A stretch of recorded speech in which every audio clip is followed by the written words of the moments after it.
AG2R La Mondiale vous présente C'est le Nord.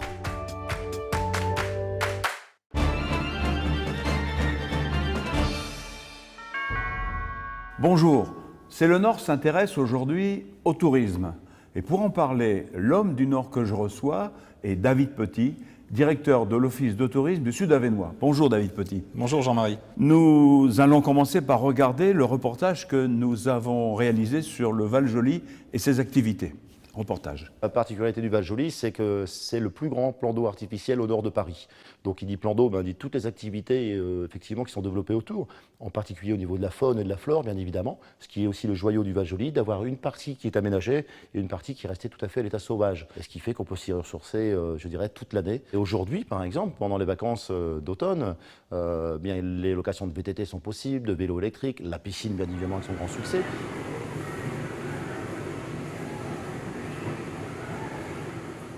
C'est vraiment l'esprit un peu convivial, famille.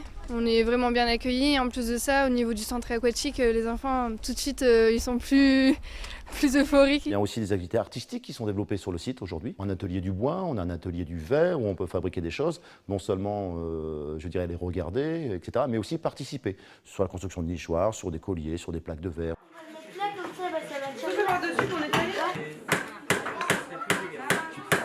Moi, je suis là parce que j'ai ramené les enfants, les petits-enfants, et ma femme, ma fille et 3 enfants qui sont là à la piscine. Je vais aller faire un petit tour comme d'habitude, marcher un petit peu. On a fait le trail du Val-Joli il y a 2 jours. La qualité, le confort, l'accueil, et puis l'amitié avec des gens qu'on connaît depuis longue date. Le Val-Joli s'intègre aussi dans le territoire, tout simplement en ayant des partenariats avec effectivement aussi bien les cinémas locaux, on parlait du Musevert, des musées, etc., le zoo de Maubeuge, mais également, je dirais plus proche aujourd'hui, un tourisme qui rencontre un certain succès, c'est la visite de ferme, tout simplement, des choses naturelles. Vous voulez goûter, monsieur Je viens. On reçoit des gens qui viennent de Belgique, bien évidemment, pas mal de Hollandais, des Allemands, des Anglais aussi, et également une clientèle qui n'était pas forcément prévue, je dirais, sur les plans. C'est les Parisiens qui remontent aussi beaucoup et profitent aussi du Val-Joli comme point de départ pour visiter la région. David Petit, on vient de voir donc ce reportage sur les activités du Val-Joli. On s'aperçoit que le passé glorieux industriel de l'Avesnois a laissé place au tourisme vert. Quelles sont les principales richesses de notre territoire en la matière ? Alors bien sûr, l'Avesnois, c'est d'abord un parc naturel régional. C'est une labellisation importante pour le territoire. C'est donc d'abord un tourisme de nature et puis un patrimoine exceptionnel puisqu'on a plusieurs pépites sur ce territoire. Je parlerai du forum antique de Bavay, je parlerai de l'écomusée de l'Avesnois et puis bien sûr ce Musevert dans lequel nous sommes aujourd'hui. Alors, nous avons pu observer à Lille récemment une campagne de communication sur les atouts de l'Avesnois que vous venez d'évoquer. Quel serait le profil type du visiteur sur notre territoire ?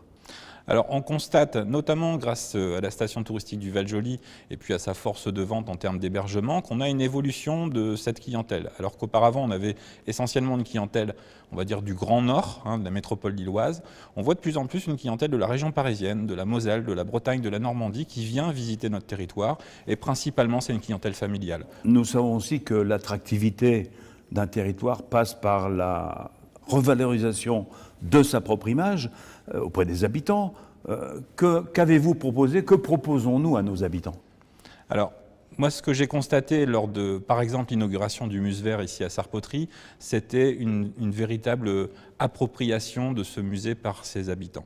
Une véritable fierté d'appartenance de la part des habitants par rapport à ces objets qui sont exposés ici, les bousiers, je le rappelle. Au-delà de cela, moi, il n'y a pas une journée sans que quasiment une personne frappe à la porte de mon office de tourisme pour créer des chambres d'hôtes, pour créer une activité de loisirs. Il y a, je pense, une véritable dynamique qui est en train de se mettre en place depuis quelques années sur ce territoire. Merci David Petit et à bientôt dans C'est le Nord.